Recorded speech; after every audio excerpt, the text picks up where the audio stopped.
ચરણનો તૃતીય શ્લોક.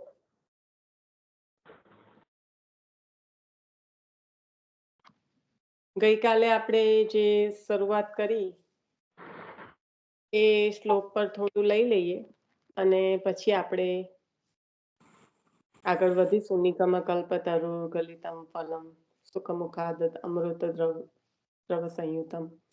એના પર આપણે જે કાલે મુખ્યત્વે આ જે ફળ છે એ કેવું છે અને જે અલંકૃત કર્યું છે એ કઈ રીતના છે અને આચાર્ય ચરણનો એમાં શું મત છે એના પર આપણે લીધું હતું. તો કોઈ પણ એક જણ લઈ લો અને પછી આપણે મુખ્યત્વે આમાં આચાર્ય ચરણનું કોઈ નામ સ્મરણમાં આવ્યું હોય કે કંઈ પણ હોય. માતાજી તો બહુ આમાં ખ્યાલ નથી આવતો, કારણ કે આ એક અત્યારે આ કેવી રીતે આનો મતલબ શું છે એના પર આપણે વાત કરી રહ્યા છે કે નિગમ કલ્પતરુ ગલિતમ ફલમ કેમ કહ્યું શ્રીમદ ભાગવતજીને, એના પર છે. એટલે કોણ લે છે? હું 2 મિનિટ 3 મિનિટ જે પણ સમય હોય એટલું આપણે લઈ લઈએ, બરાબર? પછી આગળ વધીએ. તો જય શ્રી કૃષ્ણ નિશા. હા, જય શ્રી કૃષ્ણ. હા, જય શ્રી કૃષ્ણ.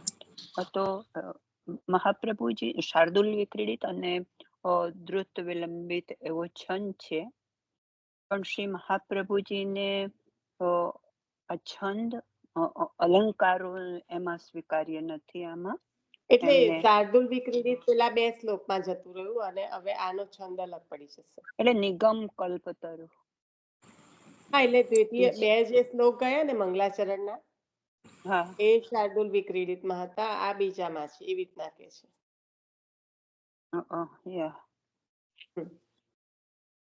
આ 2 શ્લોક બરાબર, 2 શ્લોક.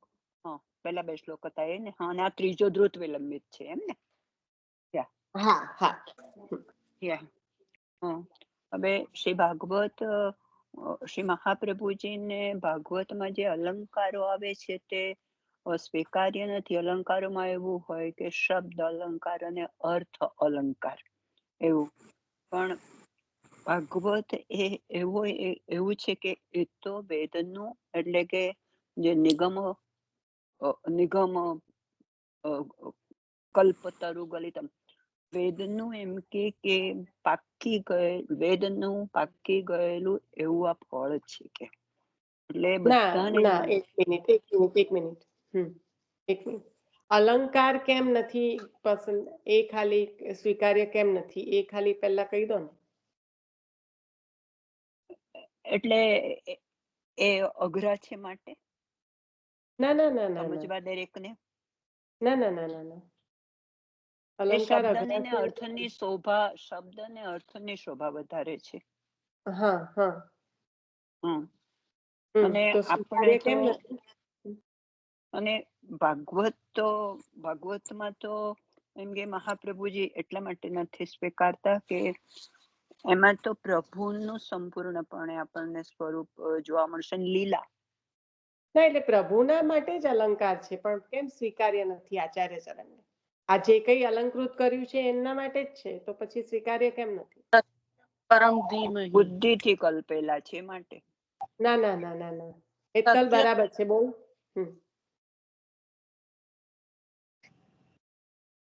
હેતલ, અવાજ હેતલબેન બોલો.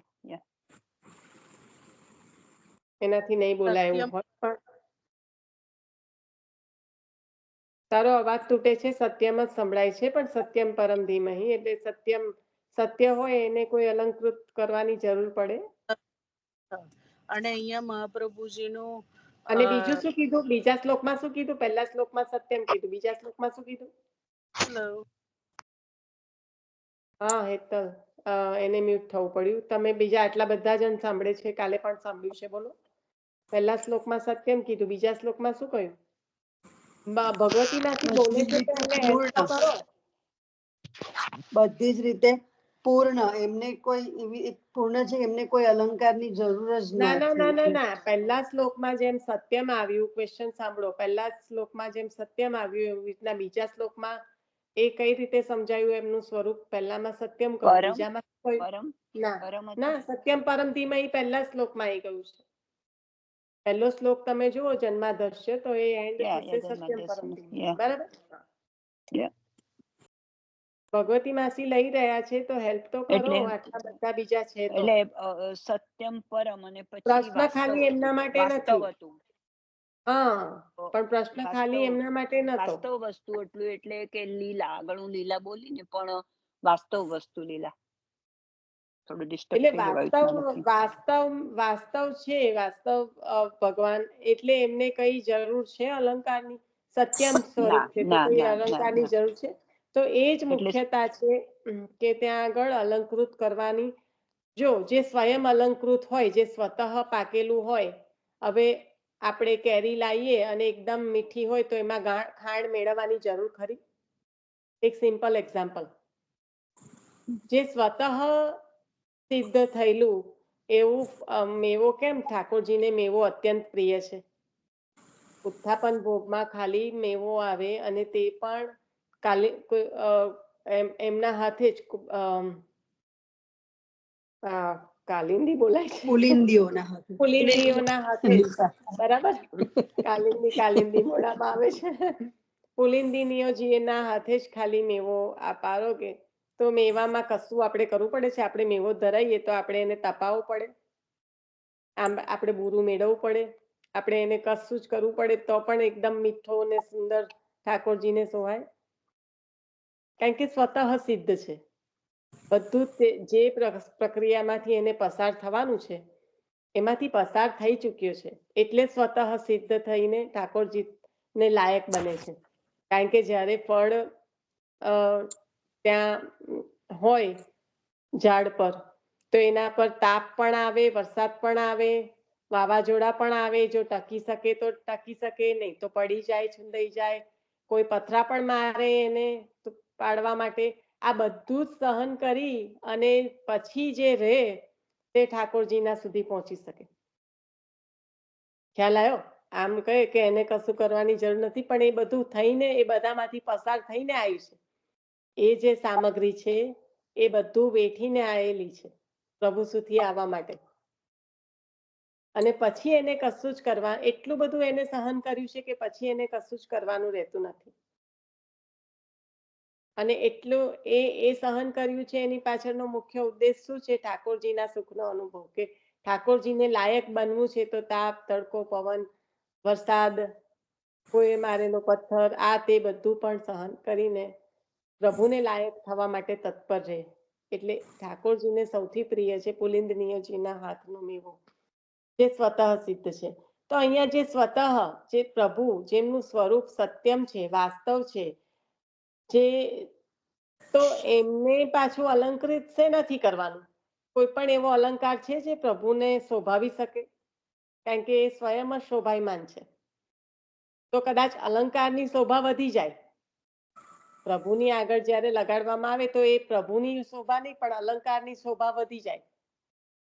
એટલે અહીંયા આગળ મુખ્ય કારણ એવું કીધું કે શબ્દના અલંકાર અને અર્થના અલંકાર જ્યારે કવિઓ મૂકે છે ત્યારે એ કલ્પિત હોય છે. પણ સત્યને કલ્પનાની જરૂર ખરી? મુખ્ય ભેદ આ છે. જ્યારે જે રિયાલિટી છે, જે ટ્રુથ છે, એને કોઈ ઇમેજિનેશનની જરૂર પડે ખરી? અને આ અલંકારોમાં તો કલ્પના હોઈ શકે ને, કાલ્પનિક હોઈ શકે ને, એટલા માટે. ચાલો, અહીંયા મહાપ્રભુજીનું શ્રી ભાગવત પિયુષ સમૃદ્ધ મથનાક્ષમ, એ મને અહીંયા લાગતું હતું જેવી રીતે આ નિગમ કલ્પતરુ છે એ ભાગવત બધા વેદોનો સાર છે ભાગવત, એવી રીતે આ સમૃદ્ધ છે. મહાપ્રભુજીએ આપણને એમાંથી, સમુદ્રમાંથી એક બૂંદ કાઢીને આપણને આપી.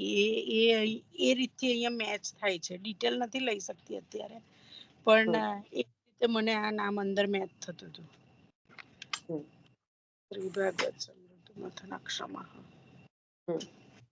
અને પેલું તો કાલ્પનિક કવિ જ્યારે કંઈક રજૂ કરતા હોય તો એ કાલ્પનિક છે, ત્યારે અલંકારની જરૂર પડે. આ તો સત્ય છે, સત્યને કોઈ અલંકારની જરૂર નથી.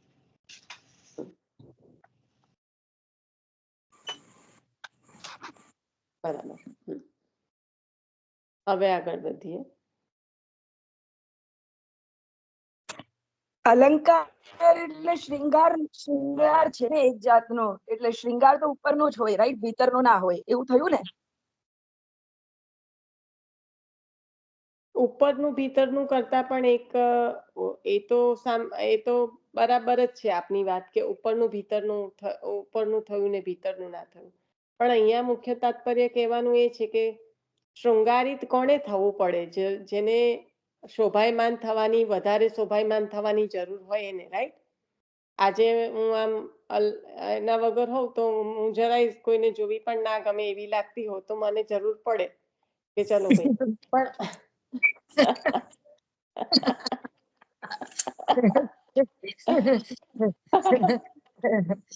સારી વાત છે. એટલે કહેવાનો મીનિંગ એ છે કે જે શોભાયમાન છે, જે સહજ રીતે જેના નખ ચંદ્રમાં જેનામાં શોભાયમાન છે, કે જેનામાંથી અનંત કોટી પ્રકાશ ઉત્પન્ન થાય છે, જે અનંત સૂર્યકોટી સમાન છે. આપણા શ્રી વલ્લભના જ્યારે આપણે અષ્ટોત્તર નામ કરતા હતા તો આપ સ્વયં દૈદીપ્યમાન છો, સ્વામીની સ્વરૂપ શ્રી વલ્લભ. તો પછી એમાં શૃંગાર ક્યાં આયા? એટલે એને સંબોધીને આચાર્ય ચરણ એ કહે છે કે પ્રભુના સ્વરૂપને તો શણગારવું પડે ને આવી રીતના શબ્દો અને અર્થોના અલંકારથી. વૈભવીબેન, આમ તો તમે સમજ્યા જ. થોડા જ ગ્રંથમાંનો કૃષ્ણાશ્રય ગ્રંથ અહીંયા મેચ થાય છે. હા, લઈ લે, જે લાગતું હોય ને એ બરાબર લઈ લેવાનું, એટલે બીજાને પણ ખ્યાલ આવે તમારા હૃદયના ભાવ. જ્યારે લો ને ત્યારે એને ઊંડાણમાં લેવું પડે, કારણ કે તમે જે વિચાર્યું હોય એ બીજાએ ના પણ વિચાર્યું હોય, રાઈટ. જેવી રીતે ભાગવતનો સર છે આ નિગમ કલ્પતરુ, બધા વેદોનો સર ભાગવત છે, એવી જ રીતે મહાપ્રભુજીએ પણ આપણને સમુદ્રમાંથી એમાંથી એક વસ્તુ કાઢીને એનો સર આપણને આપ્યો. એવી જ રીતે 16 ગ્રંથમાં પણ એવું છે કે બધા ગ્રંથોનો સર, જ્યારે બધું જ સમર્થ નથી ત્યારે માત્ર કૃષ્ણનું શરણ જ સમર્થ છે. કૃષ્ણનો આશ્રય, બરાબર. ઓકે, હવે આગળ વધીશું. હમણાં જે આ અલંકારની વાત આવી ને, એટલે મેં કાલે જયારે સાંભળ્યું ત્યાંનું મને એવી રીતે મેં લીધું હતું કે જે પોતે જ એટલા બધા શોભાયમાન છે, જે અલંકારથી એ નથી શોભતા, એમના લીધે અલંકાર શોભે છે એમ. એટલે આપણે જે અલંકારની વાત કરી કે તમે લાઈક કાવ્યની રીતેના અલંકાર જુઓ કે આભૂષણના અલંકાર જુઓ, એમ એવું. એટલે મને આવી સમજ પડી એટલે હું તને કહું છું. નિશા, ચાલો. જે હમણાં લીધું ને કે કદાચ અલંકાર એ શબ્દ શોભાયમાન થઈ જશે, પ્રભુની શોભા વધારવામાં નહીં પણ એ અલંકારની શોભા વધી જશે.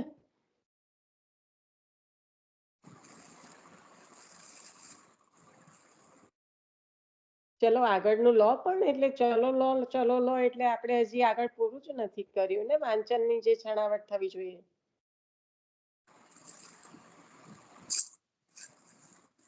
આપણે ક્યાં પૂર્ણ કર્યું છે? જેટલું વાંચન થયું છે છણાવટ થઈ નથી હજી.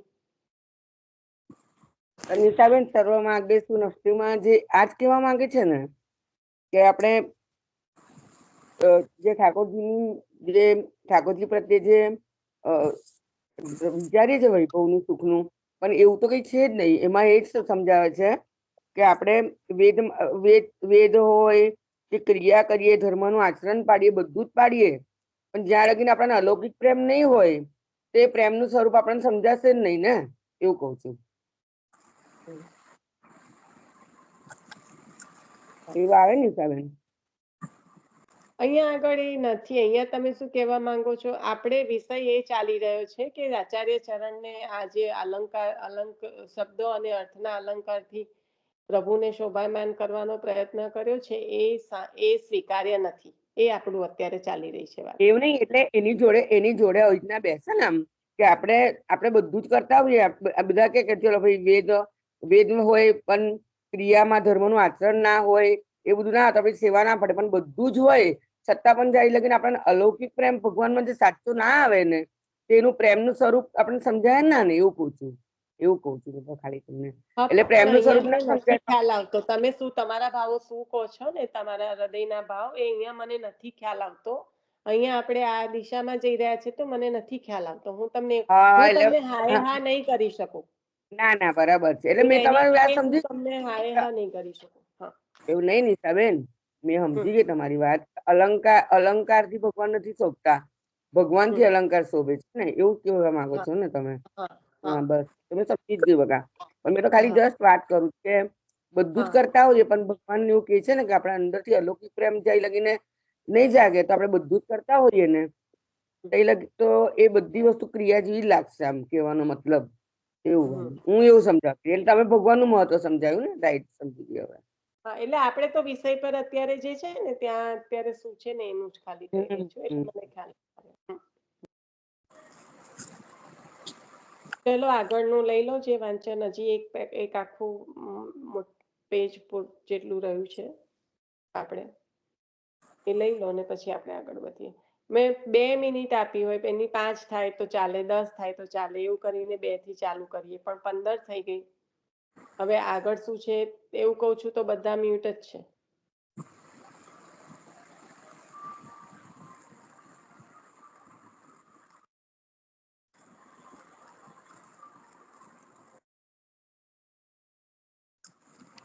અહીંયા મને દામોદરદાસ હરસાણીજીનો પ્રસંગ યાદ આવતો હતો કે જ્યારે સુન્યો પણ સમજ્યો નહીં, એવી રીતે વ્યાસજીને ખબર હતી ખરી, પણ જ્યાં સુધી નારદજીએ એમને ઉપદેશ ના કર્યો ત્યાં સુધી એમને એનો વિસ્તાર ના કર્યો ભાગવતજીનો. ના, એવું નથી. સુનો પણ સમજ્યો નહીં, એવું નથી. ખબર હતી પણ અધિકારી છે પણ ભૂલી ગયા, વિસરી ગયા છે. આપણે છે અધિકારી હોઈએ પણ આપણે ભૂલી ગયા હોય તો? ત્યાં દામોદરદાસજી ભૂલી નથી ગયા કશું. ના, ભૂલી નથી ગયા. ત્યાં એમને આચાર્યની મર્યાદા રાખી છે કે ગુરુ વિના કોઈની પાસે કોઈ જ્ઞાન ના આપે, એટલે ત્યાં આચાર્યની મર્યાદા રાખી છે. ખ્યાલ આવ્યો?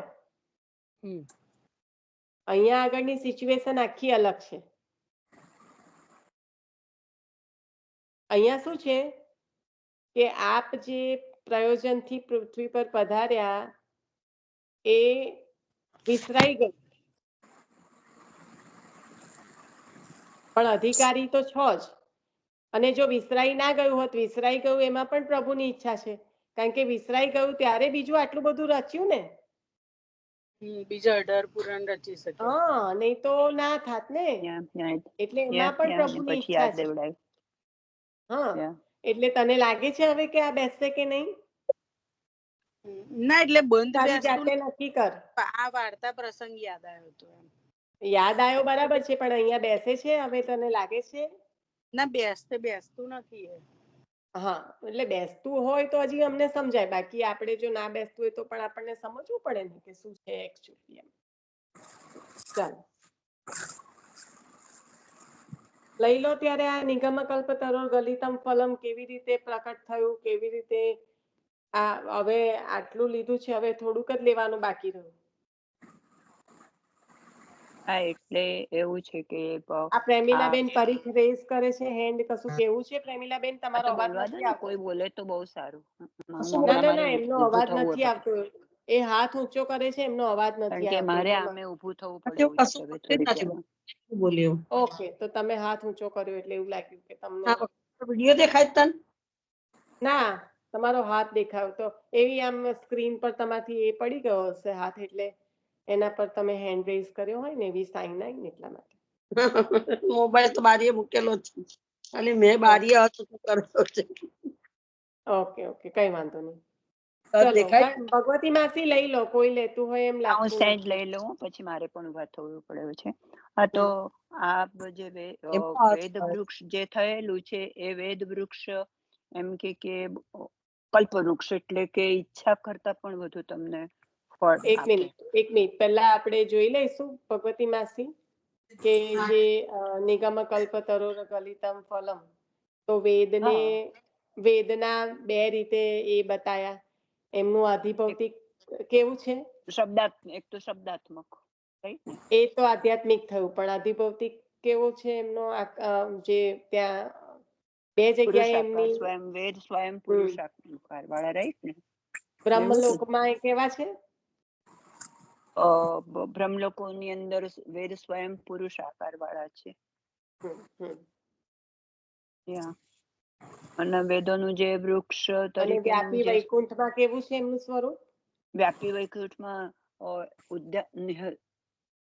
નિઃશ્રેયસ એવા ઉદ્યાનમાં એ પ્રણવ બીજ વાળું છે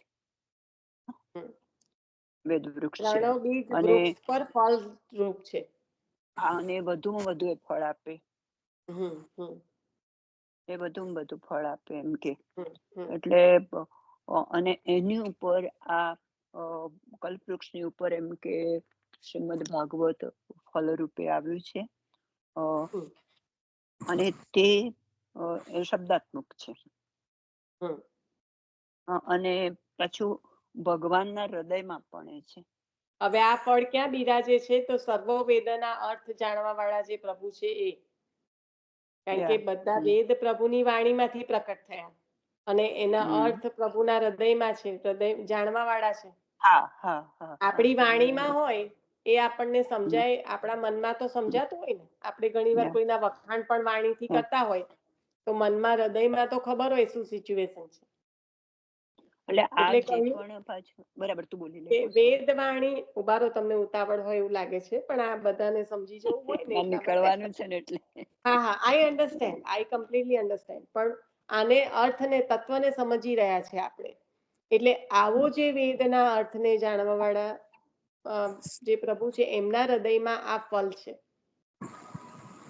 હવે એ ફલ જીવને મળે પ્રભુના હૃદયમાં જ, તો પછી એ કેવું ઉત્તમ હોય. અહીંયા સમજવાનું એ છે. તમને ઉતાવળ હોય માસી તો ઇટ્સ ઓકે, તમે મ્યુટ કરજો. પણ અહીંયા જે તત્વ આમાંથી લેવાનું છે, કેમ આટલી વિશેષતા છે શ્રીમદ ભાગવતજી, તો આ જે ફળ છે એ પ્રભુના હૃદયમાંથી જો કંઈક મળવાનું હોય તો એ ઉત્તમમાં ઉત્તમ હોય કે ના હોય? વેદ તો પ્રભુની વાણી અને એના અર્થ જાણવા વાળા પ્રભુના જે છે પ્રભુ, એમના હૃદયમાં આ ફળ છે. હવે આ જ્યાં વિશેષતા જે આપણને દેખાય છે શ્રીમદ ભાગવતજીની, તે આ છે. જે ડિફરન્સિએશન દેખાય એ આ જ છે. અને એટલે આમાં પણ શ્રી આચાર્ય ચરણનું નામ વેદ પારગાય નમઃ પણ આવશે. કેમ? કારણ કે શ્રી કૃષ્ણ આશ્ચર્યરૂપ આપ છો. અહીંયા જે આપણે વેદ પારગ લઈએ તો એ રીતે લેવાનું કે આપનું સ્વરૂપ કયું છે? શ્રી કૃષ્ણ આશ્ચર્યરૂપ. અને વેદ એ પ્રભુની વાણી અને એના અર્થ જાણવા વાળા પ્રભુ, અને એમના હૃદયમાં આ શ્રીમદ ભાગવત રૂપી ફળ. તો પછી એનો ગુઢાર્થ કેવો સુંદર પ્રકાશ થાય. કારણ કે શ્રી કૃષ્ણ હાસ્યરૂપ શ્રી વલ્લભ, હૃદય વાળા અને નિશા નિગુણ હૃદય તો બરાબર છે. નિગમ પ્રતિપાદ્યમ. નિગમ પ્રતિપાદ્યમ. હા, કારણ કે આપ તો એમના શ્રુતિઓના પતિ છે ને, એટલે નિગમ પ્રદીપાત તો ખરું ને.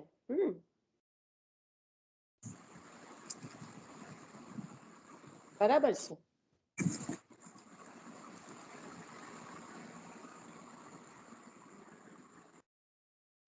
પછી આ ફળ શુભ શુકન ગલિતમ ફળ પડ્યું છે એટલે પાકી ગયેલું ફળ પડ્યું છે કે શુભ શુક લલિત અને એટલે કે શુભ. ગલિતમ હતું એટલે પહેલા હું એમ કઉ છું ગલિતમ છે પાકી ગયેલું, અને લલિત છે સુંદર છે, અને પાછું સુંદર છે. અને એ ફળ હોય શુકન કહેવાય, શુભ શુકન કહેવાય. એટલે પડે ત્યારે શું આ જ્યારે અવતરવાના હતા પડે ને ત્યારે એ શુભ શુકન કહેવાય. હા Yeah. એટલે અને એમાં આને yeah. આની સાથે એવી રીતે જોડવાનું છે માસી કે શુભ શુકન હા. એટલા માટે તમે આખું પૂર્ણ કરો નહીં તો કન્ફ્યુઝન થશે રાઈટ કે આ Yeah. ફળ આટલું સુંદર પાકેલું છે તો જ્યારે અવતરવાના હતા જે હા, પ્રભુના yeah. અવતાર જેવા વ્યાસ મહર્ષિજી. આદિનારાયણ કે આદિનારાયણ. હા, એવું હતું આદિનારાયણ. કે મહર્ષિ વ્યાસજી એ જ્યારે હમ. બોતલ પર આવવાના અહીંયા આગળ પ્રકટ થવાના હતા ત્યારે આ ફળ નીચે પડ્યું અને ફળ પડે તો એ શુકન કહેવાય એમ એટલે એ ફળ પછી કોણે લઈ લીધું વ્યાસજીએ. હા, વ્યાસજીએ અને પછી વ્યાસજીએ હવે લીધું. આપણે આગળ લઈ ગયા કે ભૂલી ગયા વિસરાઈ ગયું રાઈટ ભૂલી ગયા હતા એટલે હા. પછી નારદજીએ એમને યાદ દેવડાવ્યું. અધિકારી હતા આમ તો. હા અધિકારી છે પણ વિસરી ગયા છે આપણા જેવું અલગ વિસરી હોય ગયા છે એટલે પછી ભગવાનની ઈચ્છાથી જ નારદજીએ યાદ દેવડાવ્યું. ના ભગવતી ભગવાનની ઈચ્છાથી વિસરી ગયા અને એટલે વિસરી ગયા તો પણ ભગવાનની જ ઈચ્છા હતી એમ એટલે અને બંને. પછી જ્યારે યાદ દેવડાયું ત્યારે પણ ભગવાનની જ ઈચ્છા છે એમ અને ભગવાને જ નારદજીને મોકલ્યા હતા હમ. અને યાદ કરાવ્યું હતું. પછી સમાધિ, એમને સમાધિમાં એવો આદેશ થયો છે ને સમાધિમાં એમણે 3 વસ્તુ જોઈ છે. હમ. દર્શન જે ભગવાનની લીલાના દર્શન કર્યા અને એમાં 3 વસ્તુ જોઈ હતી એમણે. હા. હમ. એક પૂર્ણ પુરુષ, હમ. બીજું ભક્તિથી થતી મુક્તિ, હા અને ત્રીજું માયાનું છોડ. બંધન. માયાનું હમ. બંધન. એ હમ. 3 જોયા હતા. એટલે પછી એમણે એ પોતે એટલું જ નહીં કે શ્રીમદ ભાગવતની રચના કરી પણ સાથે સાથે બીજા 18 મહાભારતની ને 18 પુરાણોની પણ રચના કરી છે. ના ના ના ના ના એવું નથી એવી રીતે આને આદેશ નથી મળ્યો હતો. લેવાનું એવી રીતે આને નથી લેવાનું આ તો હવે બધું જોવું રચ્યું નહીં. આ બધું હા. રચ્યું પણ આનંદ થયો નથી સંતોષ નતો થયો એમને. હા, એ તો આનંદ નથી બહુ જ થયો હા એ તો બહુ હમ. જ પ્રસિદ્ધ છે કે એમને સંતોષ આનંદનું નતો થયો. હા હા એટલે પછી Yeah. આની રચના કરી હવે પછી મહાભારતના આની કોન્ટેક્સ્ટમાં જે લેવું હોય તે લો હવે કહો કારણ કે બધું રચાઈ ગયું પછી જ આ રચાયું છે હવે મહાભારતનું શું કીધું તું એ લો અને તમે નહીં લો તો બીજા પણ હવે આમ આગળ વધીએ આ બીજું કોઈ લેશે બીજું કોઈ. ના ના ના એટલે તમને અવકાશ નથી તમે કીધું ને એટલા માટે યા કારણ કે તમે નહીં લો તો બીજું કોણ લેશે એની કોઈ ગેરંટી નથી તો લઈ લે. મહાભારતમાં રચના કરી એમ ધર્મ અર્થ કામ અને મોક્ષ હમ એ 4 પુરુષો એમને રચના કરી 4 પુરુષાર્થ મુખ્ય બતાવ્યા રાઈટ એમાં કે કેવી રીતના મેળવવાના એના ઉપાય બતાવ્યા રાઈટ હમ બરાબર તો પછી છેલ્લું કેવી રીતે કન્ક્લુઝન આવ્યું તું ચંદ્રિકા માસી કે આ બાજુ તો 4 પુરુષાર્થના ઉપાય બતાયા અને બીજી બાજુ ભાગવતજીમાં શું કર્યું ફક્ત ને ફક્ત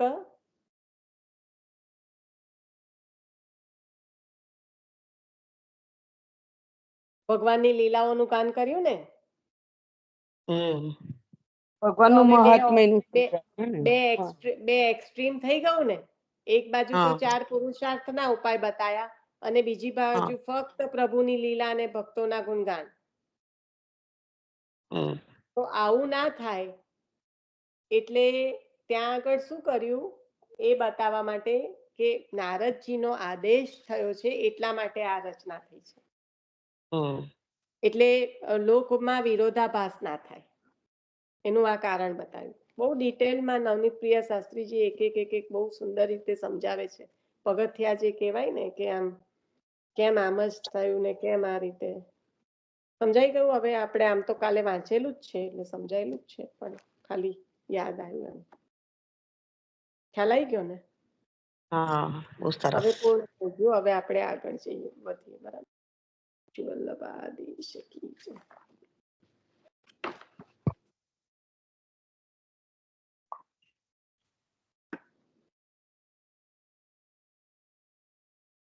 સર્વને જય શ્રી કૃષ્ણ. ઓકે. હા શ્રી હા કૃષ્ણ. જય શ્રી કૃષ્ણ.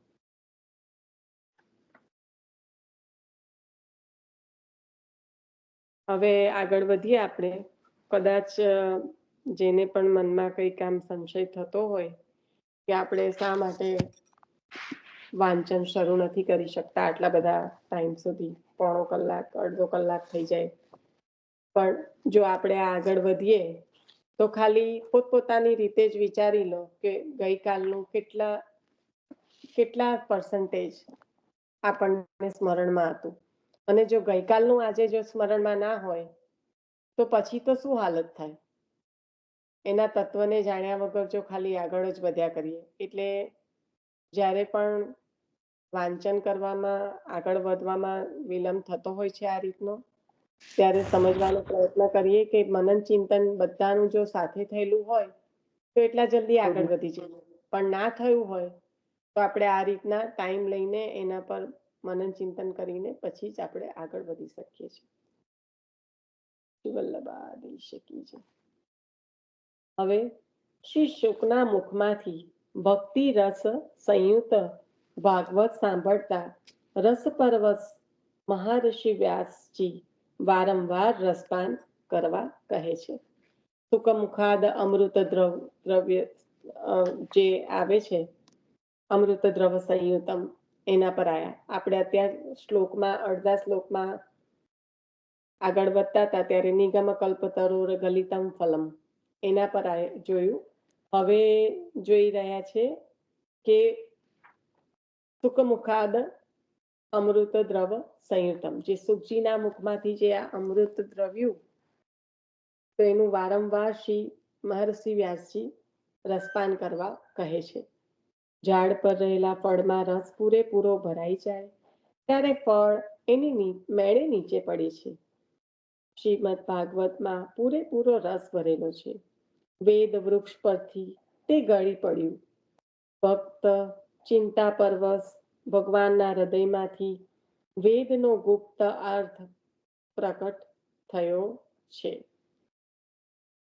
જો ભક્ત ચિંતા પરવશ, એક તો ભક્તને અધીન અને સતત ભક્તની ચિંતા કરવા વાળા, કેટલું સુંદર વિશેષણ આપીને આપણને પ્રભુનું જે ભક્તો માટેનો પ્રેમ છે એ બતાવે છે કે ભક્ત ચિંતા પરવશ. કારણ કે જો પ્રભુને ભક્તિ આપવાનું કેમ પસંદ નથી, એનું મુખ્ય કારણ એ છે કે એવા બંધાઈ જાય છે કે એને આધીન પણ થઈ જાય છે અને એની પડે પડે એમને ચિંતા પણ છે. એટલે કહ્યું કે ભક્ત ચિંતા પરવશ ભગવાનના હૃદયમાંથી વેદનો ગુપ્ત અર્થ પ્રકટ થયો છે.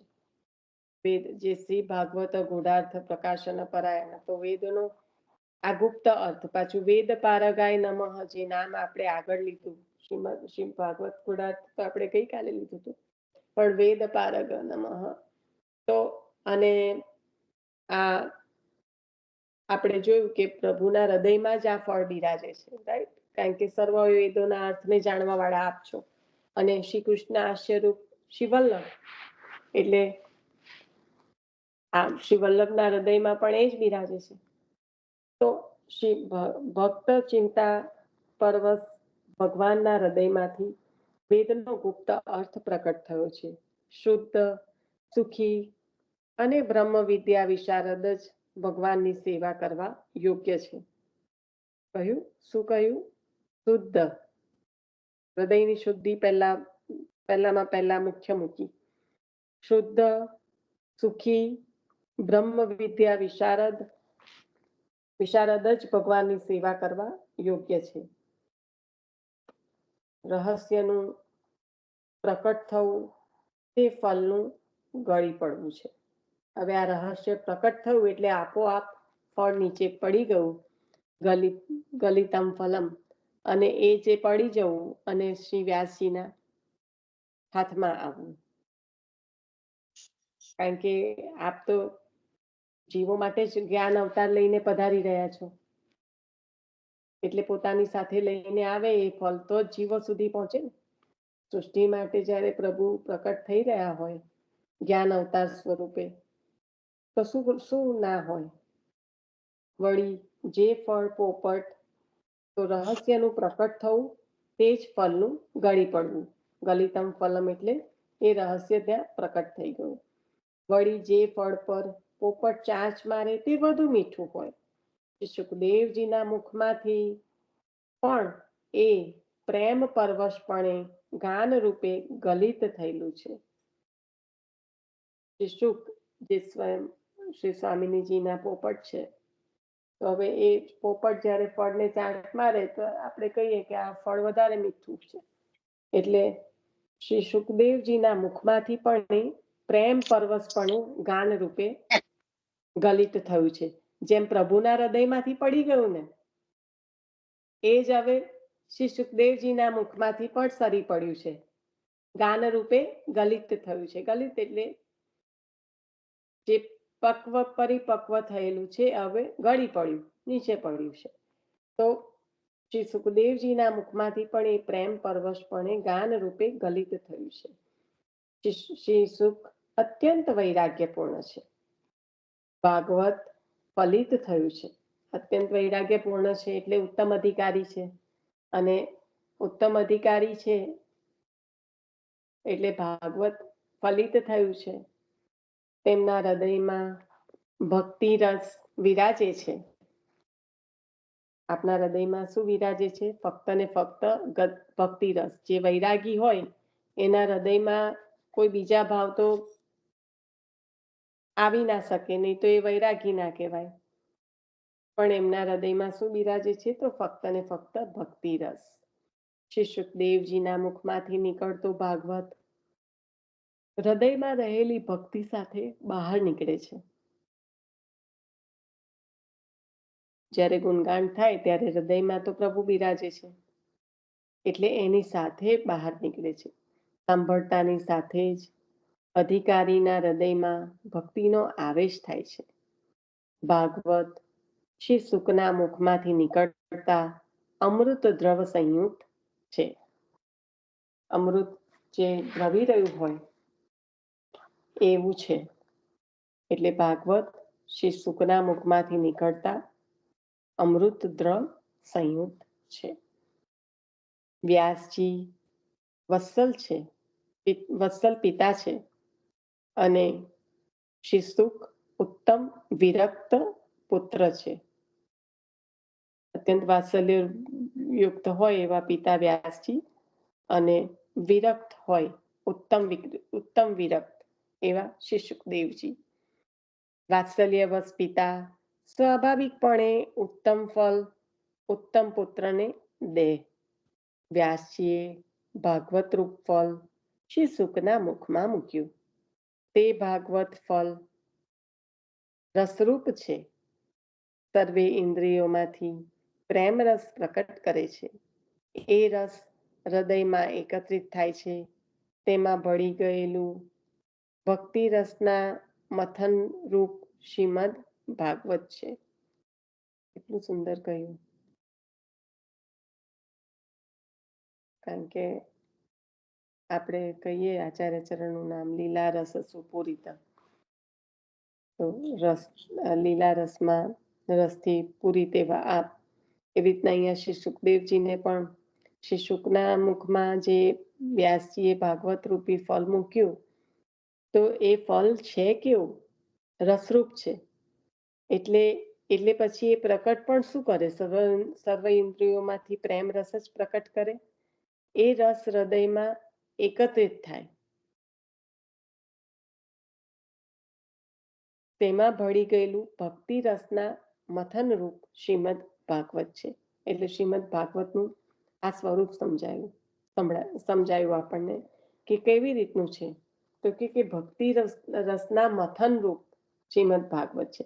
કારણ કે શ્રી સુખદેવજી જેમના સર્વે ઇન્દ્રિયોમાં પ્રેમ રસ પ્રકટ થઈ ચુક્યો છે, આ ભાગવતજીનું ફળ જ્યારે શ્રી વ્યાસજીએ આપ્યું ત્યારે, હવે આવું જેનું રસરૂપ હૃદય હોય તો ત્યાં તો પછી બીજું તો કંઈ હોય જ નહીં. ભક્તિ રસ સિવાય શું અંદર હોય? એટલે કહ્યું કે આ જે બધો રસ હૃદયમાં એકત્રિત થયો અને તેમાં ભળી ગયેલું ભક્તિ રસનું મથન રૂપ શ્રીમદ ભાગવત છે. મોક્ષને પણ શિથિલ કરી દેનારો ભક્તિ રસ છે. તેથી તે અમૃત દ્રવ છે. મોક્ષથી મળતું સુખ પણ તેની તુલનામાં તુચ્છ લાગે છે. આ ભક્તિ રસ સંયુક્ત ભાગવત શ્રી શુકના મુખમાંથી સ્રવે છે. વ્યાસજીએ એ અનુભવ્યું છે. અમૃત દ્રવ કહીને એની આગળ જે બધી મુક્તિ છે એને પણ તુચ્છ કરી દીધી ભક્તિની આગળ. કારણ કે આ જે ભક્તિનો રસ પ્રવે છે આપના મુખમાંથી, એ કોઈ નાની અમથી સ્વર્ગની મોક્ષની કામનાઓને પૂરી કરવા માટે નથી. કારણ કે એ જે છે સ્વર્ગ મુક્તિ આદિ, એની પણ એક સીમા છે. જ્યારે આ તો અમૃત એટલે એની જ્યારે અમૃતનું જ્યારે કોઈ પણ પાન કરે ત્યારે પછી એને જે ફળ મળે છે એ બીજા ફળની સાથે ક્યારેય સરખાઈ ના શકાય એવું ફળ હોય છે. તો આ જે ફળ છે, આ અમૃત દ્રવ છે, એ શ્રી સુખદેવજીના મુખારવિંદમાંથી પ્રવી રહ્યું છે અને એ વ્યાસજીએ અનુભવ્યું છે. વ્યાસજીએ નારદના મુખથી જ્યારે ભાગવતજીનું શ્રવણ કર્યું ત્યારે એવો આનંદ નહોતો આવ્યો.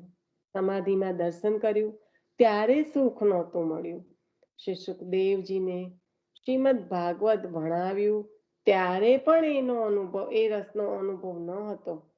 પણ પરીક્ષિતની સભામાં ગંગા કિનારે શ્રી સુખદેવજીએ કથા કરતા હતા ત્યારે ત્યાં વ્યાસજી પધાર્યા. સભામાં બેસીને શ્રોતા તરીકે સાંભળ્યું ત્યારે રસાનો ભાવ પછી તેમને કહ્યું, સુખમુખાદ અમૃત દ્રવ સંયુતમ. શ્રી ભાગવતનો સાચો રસાનુભાવ શ્રી સુખના મુખમાંથી ભાગવત સાંભળતા થયા. તેથી ભલામણ કરી, પીબત ભાગવતમ, ભાગવતજીનું પાન કરો. કેમ આજ્ઞા કરી? કારણ કે આવો જે રસ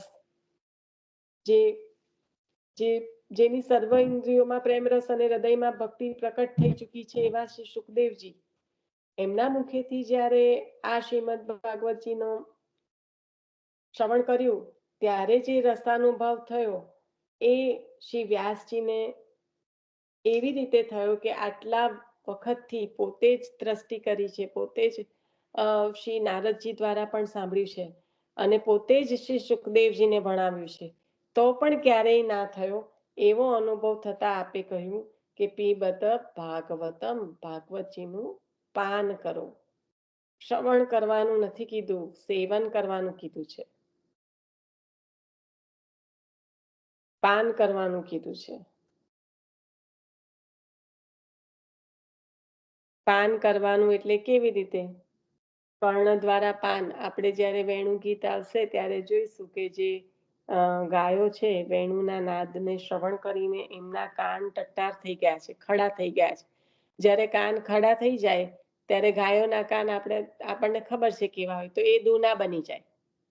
એ દૂનામાં જે રસ છે વેણુનો એ એકત્રિત થાય અને એ એકત્રિત થયેલો રસ એમના હૃદયમાં પ્રવેશ કરે. એવું આ ભાગવતજીનું છે કે ભાગવતજીનું પાન કરવાનું કીધું છે. એટલે કે આપણા જે આ કર્ણ છે એ દૂના બનીને એમાં જે રસ છે પ્રભુનો એ એકત્રિત થાય, એ રસ હૃદયમાં પ્રવેશ કરે. હૃદયમાં પ્રવેશ થતા આપણને એનું ગુણગાન કરવાનું માટે પ્રેરે કે આવો જ્યારે રસ હૃદયમાં પ્રવેશે ત્યારે સામાન્ય રીતે સ્વતઃ એનું સહજ રીતે ગુણગાન થઈ જાય. જ્યારે એ ગુણગાન થાય ત્યારે એ રસ મુખ દ્વારા બહાર સ્ત્રવે અને મુખ દ્વારા બહાર આવતા ફરી જે આપણે મુખથી બોલાય છે એ કર્ણમાં જાય છે ને જાય છે. એટલે ફરી એ દૂનામાં એ રસ પાછો એકત્રિત થાય અને એ પાછો એકત્રિત થયેલો રસ જ્યારે ફરીથી હૃદયમાં પ્રવેશ કરે ત્યારે જે હૃદયાઈષ્ટ પ્રભુ છે, જે હૃદયમાં ભક્તિ રૂપે રસ રૂપે જે પ્રભુ પ્રવેશ કર્યો છે એ પ્રભુ ત્યાં સ્થિર થઈને રહી જાય છે. તો આવું શ્રીમદ ભાગવતજીનું રસપાન છે. અને જ્યારે ગૌ જે ગાયોએ પ્રભુની વેણુનું શ્રવણ કર્યું છે ત્યારે પણ એમની સ્થિતિ એવી જ થઈ છે અને એવા પ્રભુ હૃદયમાં પ્રવેશે છે. એટલે એમાં વેણુ ગીતમાં સુંદર રીતે વર્ણન છે કે જે ગાયો ના મુખમાં ગોગ્રાસ હતું એ ત્યાંને ત્યાં રહી જ ગયું છે, એ કર્ણ્યો ઉતર્યો નથી. કારણ કે જ્યારે એ કર્ણ દ્વારા દુનારૂપી કર્ણમાં જે રસ ઠલવાયો એ રસ ઉતરી રહ્યો છે તો બીજો ક્યાં ઉતરવાનું કશું સવાલ જ રહે. પછી ત્યાં ક્યાં એ ક્રિયા જે કરી રહ્યા હતા ગૌચારણ કરવાની એ ક્યાં રહે. એટલે એ ગાયો જે ઘાસ ખાતી હતી તેમના ઘાસ મુખમાં અટકી ગયા છે, કારણ કે રસ તો બીજો છે જે ઉતરી રહ્યો છે હૃદય સુધી. આ કયો ગુણ સૂચવે છે? 6 ગુણો છે એમાંથી પ્રભુનો આ કયો ગુણ સૂચવે છે? જ્યારે ગાયો આ રીતે વેણુનાદનું શ્રવણ કરે છે ત્યારે આપણો જૂનો ક્વેશ્ચન પાછો આવી ગયો વૈષ્ણવો. જ્ઞાન. હે ગાયોના કર્ણ ઊંચા થાય છે તે કીધું ને ના તે? ના ના ના, જ્ઞાન કેવી રીતે આવે? ના, તું શું પૂછ્યું? હા, એ જ પૂછ્યું, તમે જે સાંભળ્યું એ જ. વૈરાગ્ય ધર્મ. ના, હવે બધા એક એક કરીને 6 બોલી દો એટલે આપણે પૂર્ણ થઈ જાય. વૈરાગ્ય કોને કહેવાય? તો બધું છોડી પ્રભુનું પાન કર્યું ને. ના ના ના ના, અહીંયા પ્રભુનો ધર્મ જોવાનો છે, પ્રભુનો તો જોવાનો છે, ગાયોનો નહીં. શ્રીધર શ્રી. મેં શું કીધું? બધું એક એક કરીને બોલી જાવ એટલે થઈ જશે. ના યાદ હોય તો એવું કહો કે અમે મનન કરીશું. શ્રી ધર્મ એટલે શું? યસ. શ્રી ધર્મ એટલે શું? યશ ધર્મ એટલે શું? વૈરાગ્ય ધર્મ એટલે શું? એને જોડો ને એની સાથે.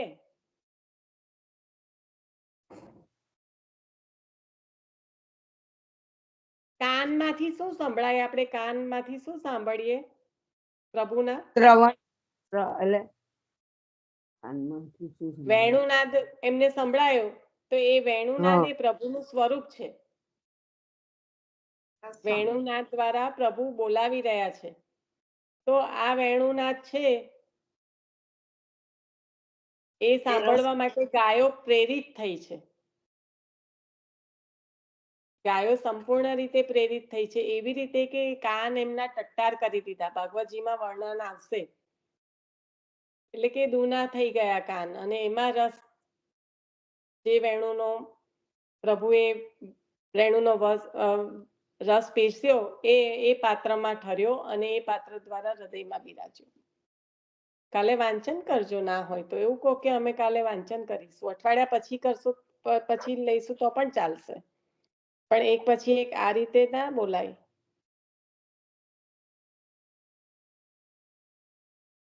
નદીઓએ જ્યારે એમનો વહેતો સ્વભાવ બંધ કર્યો છે અને ખડખડ વહેતા જે નદીઓ હોય એ ત્યાં સ્થિર થઈ ગયા છે, તો ત્યાં સ્વભાવ બદલાયો છે. તો એ શેનું સ્વરૂપ કહેવાય? અને એટલા માટે ત્યાં એ ગુણ છલકે છે. અહીંયા આ ગુણ છલકે છે. ના ના ના, એ રીતે નથી વાત ચાલતી. એ લીલાનું સ્વરૂપ એવી વાત નથી ચાલતી. નીતાબેન, શાંતિથી સાંભળીને મનન ચિંતન કરજો. કોઈ મારો સ્વભાવ દોડવાનો હોય અને હું સ્થિર થઈ જાઉં તો એ મારો સ્વભાવ બદલાયો, તો એ શેના કારણે બદલાયો એની વાત ચાલે છે. લીલાનું અહીંયા નથી વાત હા, એ ચાલતી. જ્ઞાન થયું એટલે બદલાયો. હા, એટલે એને મનન ચિંતન કરો જ્યારે જવાબ આપો ત્યારે. હું બોલી ગઈ પછી મને થયું કે ના, નદીઓને જ્ઞાન થયું હતું કે પોતાનો પ્રવાહ બદલી કાઢ્યો હતો. ચાલો, કઈ નહીં, કાલે શાંતિથી વિચારજો, પછી આપણે કહીશું. વૈરાગ્ય કોને કહેવાય? વૈરાગ્ય એટલે સંપૂર્ણ રીતે બધું ન્યોછાવર કરી દે તે વૈરાગ્ય તો આપણે બધો પોતાની પાસે કશું નહીં રાખીને વરસાવી દીધો તો તે. હા, તો પછી તો આટલું ડિટેલમાં જ્યારે આપણે કરી ગયા હોય ત્યારે કેમ એકદમ જ આ નહીં પેલું નહીં, પછી એક જણ હવે આ તમારા બધામાંથી કોઈ સાચું પણ બોલ્યું હોય તો હું અત્યારે એને કન્સિડર નથી કરતી, કારણ કે એક આ બોલે, બીજું આ બોલે, ત્રીજું આ બોલે, મને કહેતા હોય તો એના કારણ સાથે કહો કે હા હું આ ગુણ કહું છું તો એ આ કારણે કહું છું તો બરાબર છે, નહીં તો પછી એ ના કન્સિડર થાય. રાઈટ? એટલે ચંદ્રિકા માસી પણ બોલ્યા હતા, પ્રેમિલા પણ ચંદ્રિકા બોલ્યા હતા, માસી તમે પણ. યસ બોલ્યા હતા અને હું ને હેતલશ્રી બોલ્યા હતા. કઈ વાંધો નહીં, તમે બધાય ગુણો કાલે જોઈ લેજો અને પછી જે તમારો શ્રી સાચું હોય, તમારો યશ સાચું હોય, તમારો વૈરાગ્ય સાચું હોય, જે હોય તે એને પાછું કાલે આપણે લઈને કઈ રીતે એને સમજ્યા છો એ લઈને આગળ વધીશું. ખાલી ગુણ કરવો મતલબ નથી, એ આપણે કઈ ચોપડી ભણવા નથી બેઠા હા ને ના કરવા માટે કે આ મારું ખરું પડ્યું ને તારું ખોટું પડ્યું એના માટે આપણે નથી કરતા. એટલે કાલે પાછા એની પર, કાલે નહીં ને જ્યારે પણ આપ લોકોને અવકાશ હોય ત્યારે કરજો, પણ એના તત્વ સહિત કહેજો.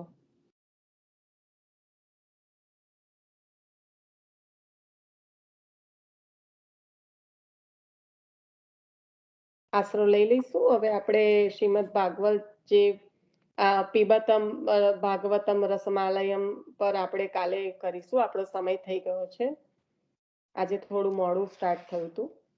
શ્રી વલ્લભાધીશ કી જય.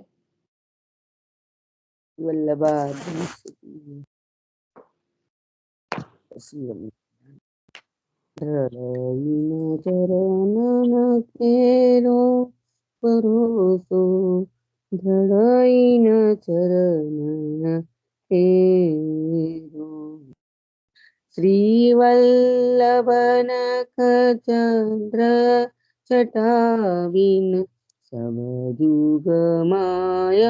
અંધેરો ભરોસો દ્રઢઈને ચરણ तेरो साधन और नहीं अकली में जासु होय निवेरो दूर कहा कहे त्रिविध आंधर दीना मोल कुचेरो भरोસો દ્રઢઈન ચરણ કેરો દ્રઢઈન ચરણ ન કેરો ભરોસો દ્રઢઈન ચરણ ન કેરો. વલ્લભાધીશ કી જય. સર્વ વૈષ્ણવને જય શ્રી કૃષ્ણ. સર્વે વૈષ્ણવને જય શ્રી જય કૃષ્ણ. શ્રી કૃષ્ણ. જય શ્રી જય શ્રી કૃષ્ણ. શ્રી કૃષ્ણ બધા જય વૈષ્ણવોને. શ્રી કૃષ્ણ. જય શ્રી કૃષ્ણ. સર્વ વૈષ્ણવને જય શ્રી કૃષ્ણ.